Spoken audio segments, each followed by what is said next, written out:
Hey everybody, I've got a confession to make before we start this review. I don't know how to say this, but this movie's a dumpster fire. Let's get into it.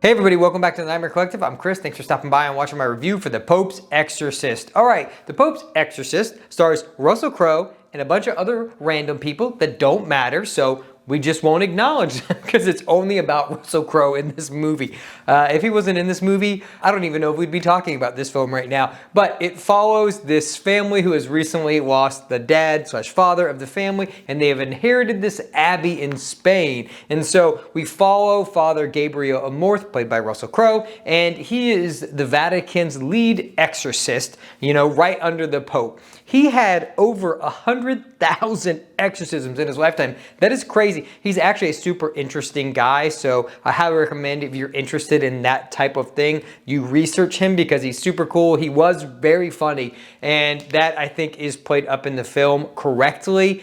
Everything that has been depicted about him, I think, is spot on, and I loved every minute of that. So we followed the family, and they have, like I said, inherited this abbey, and that's where the downfall begins, is that there is a demon in this abbey that the Vatican has stowed away so nobody would get to, and now it is unleashing hell, literally, onto this small boy, Henry. Let's get into the things that I think are very weird about this film. While it is a dumpster fire, I loved like 75% of this movie because of Russell Crowe. He is so good in this movie, and he commits 100% to playing Father Amorth. He's got these little quirks that he does throughout the film. It's so great.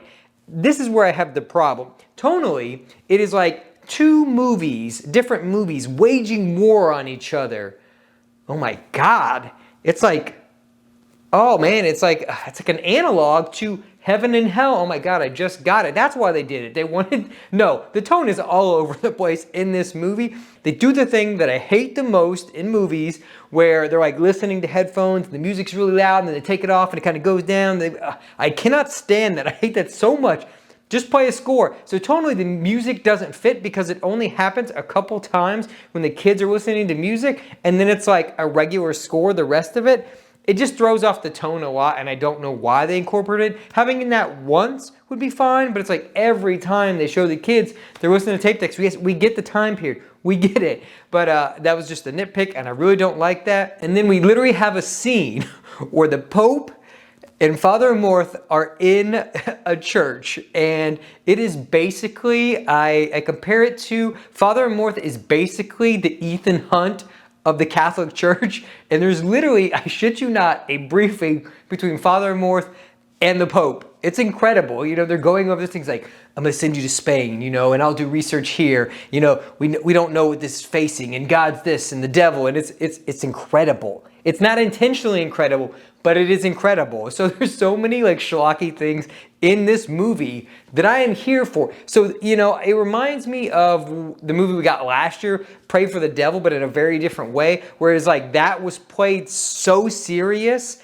that that's its downfall, is that it's a bad movie that's played seriously, and so it just crumbles under the weight of that. Plus, nobody could act in that movie, and so I really just didn't like it. The main character was just a wooden board. I'll link that review if you didn't see it. It's an older review, but check it out if you want. It's a bad movie. But we'll continue on here. So what carries this film, like I said, is Russell Crowe. He carries throughout the whole thing. But you've got your typical demons, you know, in low voices. We're throwing people, we're calling on walls. We've got hellfire, we've got all these things. So know what you're getting into with this film. It is not a good movie by any stretch of the imagination. But if you are into like B movies, bad movies, you know, movies that aren't gonna take themselves too seriously, you might have a good time. You know, you might want to grab a beer or pregame before you go, but it was a funny movie in that aspect. And anytime Russell Crowe was on screen, I had a smile on my face. The dude next to me was laughing. So it worked in that sense. I don't know if it was supposed to be funny in a lot of these things, but for me, it worked. My biggest issue with the film is that I feel like if we had gone for a more serious tone throughout, mixed in with what Russell Crowe is doing doing with Father Amorth, I think we could have gotten a better film overall because those quirks work and they do add levity to the situation. But I feel like the movie itself is tonally very weird, and then the third act is just typical Exorcist movie where shit goes off the rails and we've got to have CGI fest, you know.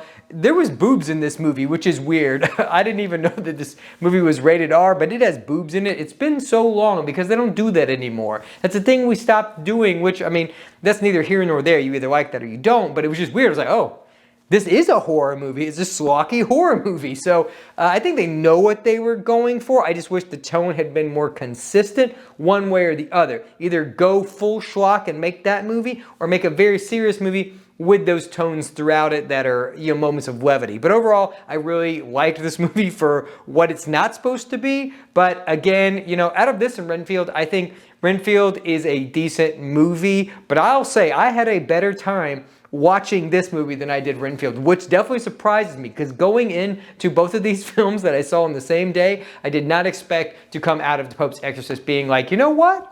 I'd watch that again because Russell Crowe is incredible. And when you have a bad movie, but you have one incredible actor, they can sometimes carry the entire film. So that's all I've got. Thanks for stopping by. Let me know down below which of these movies you're going to see this week. We're starting to get into horror like season. Not really, it's not October, but we're getting a lot of stuff. We got Evil Dead Rise coming out next week. We got Beau is Afraid coming out. We've got stuff finally coming out for me to review. It's a good time, good or bad. I like going to see horror movies, and I've missed seeing them because the ones we've gotten so far this year have been not great. So that's what I've got. Let me know down below. Are you going to be seeing this movie? Which of these movies you're going to be seeing? Have you seen them? What do you think? Leave a like on the video if you like what I do. Subscribe for so much more. We have a lot going on the rest of the year. I'm going to link some videos for you now so you can continue on the channel. I'm going to link my Renfield review so you can see what I thought about that movie. And then I'm also going to link my House of a Thousand Corpses 20th anniversary box set unboxing and review, and I also got the steelbook. So either way you want to go, you continue on the channel. Thanks for stopping by, and I'll talk to you guys in the next video.